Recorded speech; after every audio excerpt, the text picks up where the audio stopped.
బాలీవుడ్‌లో అంటే 'triple R' cinema success అయిన తర్వాత, అలాగే 'పుష్ప' సినిమా కూడా హిందీ మార్కెట్‌లో మంచి రెవెన్యూ కలెక్ట్ చేసింది. ఈ 2 సినిమాలు ఆహ్, భారీ వసూళ్ళు సాధించిన తర్వాత, అక్కడ 'రామ్ చరణ్‌కి' అలాగే 'ఎన్టీఆర్‌కి' ఇటు ఆహ్, 'బన్నీకి' వీళ్ళ ముగ్గురికి బాలీవుడ్ నుంచి ఆఫర్‌లొస్తాయి. అంటే వీళ్ళు చాలా బిజీ అయిపోతారు. పాన్ ఇండియా సినిమాలతోను దట్టు బాలీవుడ్ సినిమాలతో అనేది ఒక ఎక్స్‌పెక్టేషన్ ఉంది అందరిలోను. ఆఫర్స్ ఒస్తున్నాయి. 'రామ్ చరణ్' విషయం పక్కన పెడితే 'ఎన్టీఆర్‌కి' అలాగే 'బన్నీకి' 'అల్లు అర్జున్‌కి' వీళ్ళకి మాత్రం ఒక ఆఫర్ ఉంది. అదేంటంటే 'ఇమ్మోర్టల్ అశ్వత్థామ' అనే పేరుతో ఒక పౌరాణిక చిత్రం. ఇది సైన్స్ ఫిక్షన్‌తో అంటే ఒక పౌరాణిక నేపథ్యాన్ని ఎంచుకున్నటువంటి ఒక సైన్స్ ఫిక్షన్ అని జెప్తున్నారు. అశ్వత్థామ అంటే మహాభారతంలో క్యారెక్టర్. ద్రోణుడి కుమారుడు. ఉప పాండవుల్ని చంపేయటం. ఇదంతా గుర్తుండే ఉంటుంది. చివరి సైన్యాధ్యక్షుడాయన. దుర్యోధనుడి సైన్యానికి. ఇది కథ. ఈ నేపథ్ ఈ నేపథ్యాన్ని తీసుకొని సైన్స్ ఫిక్షన్‌గా చెప్పాలనేటువంటి ఒక ప్రయత్నం చేస్తున్నాడు. 'ఆదిత్యధర్' అనేటువంటి ఒక ప్రొడ్యూసర్. ఆయన ఇంతకుముందు 'ఉరి సర్జికల్ రైట్స్' అనే ఒక సినిమా చేశాడతను. ఇతను ఈ సినిమా అనుకున్న తర్వాత చాలామంది పెద్ద హీరోస్ బాలీవుడ్‌లో ఉన్నటువంటి హీరోస్‌ని అనుకున్నాడు.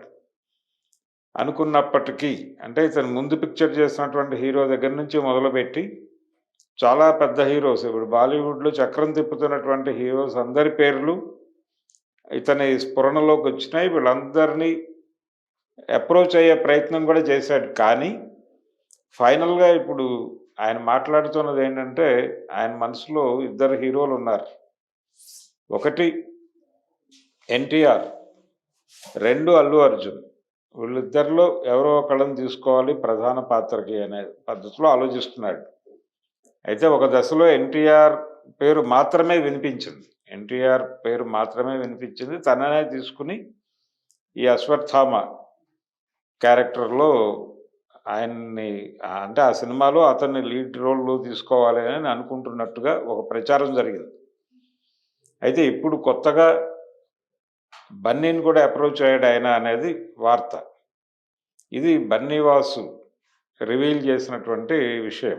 అంటే వాళ్ళు అప్రోచ్ అవుతున్నారు. ఇంకా అల్లు అర్జున్ ఓకే చెప్పలేదు అని. అల్లు అర్జున్ ఓకే చెప్పలేదు. వాళ్ళు అప్రోచ్ అవుతున్నారు అంటే ఇంతకుముందు ఎన్టీఆర్‌ని అప్రోచ్ అవుతున్నట్టుగా వచ్చినటువంటి వార్తల పరిస్థితి ఏమిటి? అవి అంటే ఎన్టీఆర్‌ని అప్రోచ్ అయ్యి మళ్ళీ ఎందుకు రిటర్న్ అయ్యారు? ఎందుకు బన్నీ వైపు చూసారు? అంటే ఇద్దరు హీరోలు ఉన్నారు మా దృష్టిలో అంటున్నారు వాళ్ళు. ఎవరో ఒకళ్ళని. ఎవరు అంటే ప్రాజెక్ట్‌కి అన్ని విధాలుగా, అన్ని విధాలుగా అంటే డేట్స్‌తో సహా అంటే వీళ్ళకి కావాల్సినన్ని డేట్లు కేటాయించడంతో సహా అన్ని విషయాల్లోనూ ఒక సమన్వయం కుదిరితే వాళ్ళతో ముందుకెళ్ళాలి అనేది ఐడియాలాగా చెప్తున్నారు వాళ్ళు. అంటే ఇద్దరు హీరోలని అప్రోచ్ అవుతున్నామని.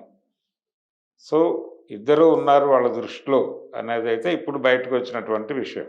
బన్నీ ఓకే చెప్పలేదు ఇంకా. ఎన్టీఆర్ కూడా ఓకే చెప్పలేదు. కానీ వాళ్ళిద్దరిని అప్రోచ్ అవుతున్నారు వీళ్ళు. పర్టిక్యులర్‌గా తను నెక్స్ట్ పిక్చర్ 'గీతా ఆర్ట్స్‌లో' చేయబోతున్నాడు అనేది ప్రస్తుతానికి ఉన్నటువంటి సమాచారం. 'గీతా ఆర్ట్స్‌లో' చేయబోతున్నటువంటి సినిమా 'సందీప్ వంగ' డైరెక్షన్‌లో ఉండొచ్చు అనేది ఒక వార్త. అలాగే దాంతో పాటు 'త్రివిక్రమ్‌తో' కూడా ఒక సినిమా ఉంటుంది అంటున్నారు. అది ఏ బ్యానర్‌లో ఉంటుంది అనేది తెలీదు. అంటే తిరిగి అల్లు అరవింద్ గారు అలాగే రాధాకృష్ణ వీళ్ళ కాంబినేషన్‌లో సినిమా ఉంటుందా 'అలవైకుంఠపురంలో' లాగా అనేది ఒక డౌట్. ఇలా అటువైపు జరుగుతోంది. ఇటువైపు ఎన్టీఆర్ 'కొరటాల శివ' సినిమాతో బిజీగా ఉన్నాడు. ఆ సినిమా కంప్లీట్ అయితే గాని ఇంకొక పిక్చర్ వైపు ప్రస్తుతం ఆయన చూసే పరిస్థితి లేదు. నెక్స్ట్ తనతో సినిమా చేయటానికి టాలీవుడ్ నుంచి ఇద్దరు ముగ్గురు డైరెక్టర్లు స్క్రిప్ట్‌లతో రెడీ అవుతున్నారు. ప్రొడ్యూసర్స్ కూడా ఉన్నారు. ఈ నేపథ్యంలో ఎవరితో ఈ బాలీవుడ్ ప్రాజెక్ట్ సెట్ అవుతుంది అనే విషయంలో ఇప్పటికైతే క్లారిటీ లేదు. వాళ్ళ దృష్టిలో నిజానికి ఎన్టీఆర్‌ని మొదట అప్రోచ్ అయిన మాట నిజం. ఆ వార్తలు బయటకొచ్చినాయి.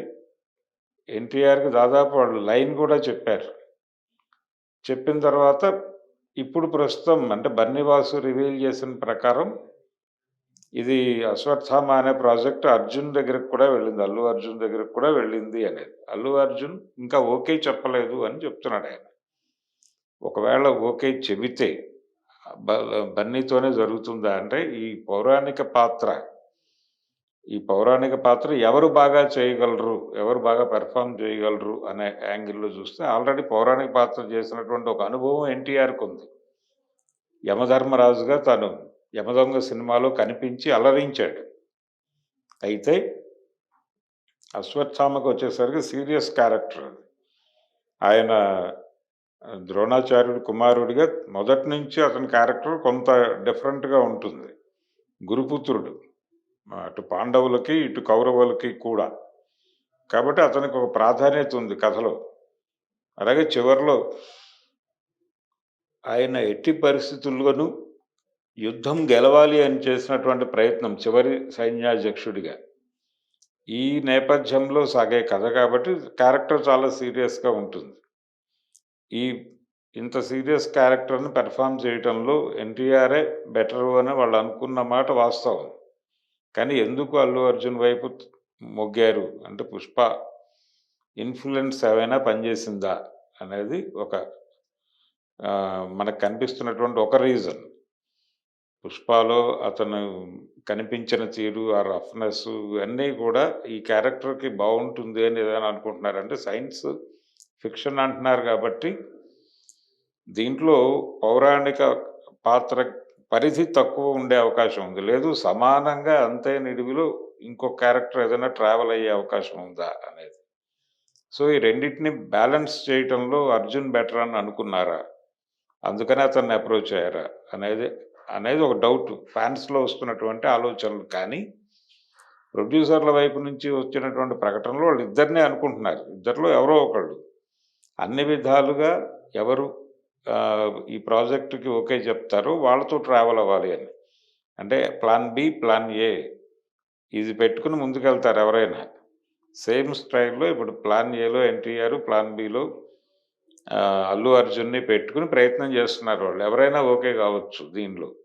ఎవరు ఓకే అయితే వాళ్ళు మాత్రమే సమర్థులు, పక్కవాళ్ళు కాదు అని అర్థం కాదిక్కడ. వీళ్ళిద్దరిని చూజ్ చేసుకున్నారు. టోటల్‌గా బాలీవుడ్ వాళ్ళని కాదని అని గనక చూస్తే ఖచ్చితంగా వీళ్ళిద్దరి మీద కాన్ఫిడెన్స్ ఉందని. ప్రొడ్యూసర్‌కి కాన్ఫిడెన్స్ ఉంది. వీళ్ళిద్దరు మాత్రమే చేయగలరు. వీళ్ళిద్దరు మాత్రమే చేయగలరు అంటే బాలీవుడ్ హీరోలు చేయలేరు అని కాదు. వీళ్ళిద్దరికీ ఉన్నటువంటి మార్కెట్ యాక్సెప్టెన్సీ అదనంగా దొరికేటువంటి అంటే హిందీ హీరోలకి తోడు అదనంగా సౌత్ మార్కెట్‌ని క్యాప్చర్ చేయటానికి వీళ్ళైతే బావుంటుంది. దట్టు అల్లు అర్జున్ అయితే ఎందుకు బెటర్ అవుతుందంటే తనకి మలయాళంలో, కేరళలో మంచి మార్కెట్ ఉంది. కాబట్టి అది కొంత యాడెడ్ ఫ్లేవర్ అవుతుంది. ఇప్పుడు హీరోలను గాని, విలన్స్‌ని గాని ఎవరినైనా సరే ఏ క్యారెక్టర్‌కైనా ఒక ప్రొడ్యూసర్ గాని, డైరెక్టర్ గాని చూజ్ చేసుకుంటున్నాడంటే అతనికి ఉన్నటువంటి మార్కెట్ కెపాసిటీ ఏమిటి అనేది కూడా కౌంట్ అవుతోంది. అతను ఏ ఏ ప్రాంతాల ప్రజల్ని స్పందింపజేయగలడు, సినిమా థియేటర్ వైపు పరుగు పెట్టించగలడు అనే కోణంలోనే హీరో సెలక్షన్ గాని, హీరోయిన్ సెలక్షన్ గాని ఏ సెలక్షన్ అయినా జరుగుతోంది. కాబట్టి దీన్ని దృష్టిలో పెట్టుకొని చూస్తే వీళ్ళిద్దరిలో క్రౌడ్ పుల్లర్స్ ఎవరు? ఏ ఏ ప్రాంతాల ప్రజల్ని కదిలించగలరు? వీళ్ళ నటనా సమర్థత ఇవన్నీ కాదు. వీటిని మించి ఇంకేదో ఉంది. అది మాత్రమే క్రైటీరియా తప్ప గతంలో లాగా ఈ పాత్ర ఇతని కంటే అతను బాగా చేయగలడు. ఆ పాత్ర ఇతని కంటే ఇతనే బాగా చేయగలడు. ఈ చర్చ కాదు. ప్రస్తుతం సినిమా అనేది మార్కెట్ చుట్టూ తిరుగుతున్నటువంటి వ్యవహారం మాత్రమే. అది అర్థమైపోతే వీళ్ళిద్దరిలో అల్లు అర్జున్ ఎందుకు అప్రోచ్ అయ్యారు, ఎన్టీఆర్‌ని ఎందుకు అప్రోచ్ అయ్యారు అనే దానిలో క్లారిటీ వస్తుంది ఎవరికైనా గాని. సో, మార్కెట్ ఆలోచనతో, మార్కెట్ దృష్టితో చూస్తే అలా వీళ్ళిద్దరిని అప్రోచ్ అవుతున్నాడు డైరెక్టర్ గారు, ప్రొడ్యూసర్ గారు. దట్టు బన్నీని కొంచెం ఎక్కువ ప్రెజరైజ్ చేసే ప్రయత్నం చేస్తున్నాడు. ఆయన ఓకే చెప్పలేదు అనేది బన్నీ వాసు చెప్తున్నటువంటి వార్త. ఒకవేళ ఓకే చెప్తే అటువైపు ఎడుతుంది. లేదు అమికబుల్‌గా తాము అనుకున్నటువంటి పద్ధతుల్లో ఓకే చెప్తే ఎన్టీఆర్‌కి ఎడుతుంది. వీళ్ళిద్దరూ మాత్రమే options. Plan A, plan below వీళ్ళిద్దరూ మాత్రమే ఉన్నారు అనేది సమాచారం. ఏదేమైనా ఒక తెలుగు హీరోతో పాన్ ఇండియా మార్కెట్‌లో అది మాత్రమే కాదు, బాలీవుడ్ నుంచి ఒక పౌరాణిక చిత్రం రాబోతూ ఉండటం అనేది తెలుగు వారికి పౌరాణికాల మీద పట్టుంది అని గతంలో ఎన్టీ రామారావు గారి రోజుల నుంచి ఉన్నటువంటి ఒక పేరు నిలబెట్టే వ్యవహారంగానే చూడాల్సి ఉంటుంది. అందుకు తెలుగువారిగా గర్వపడదాం మనం.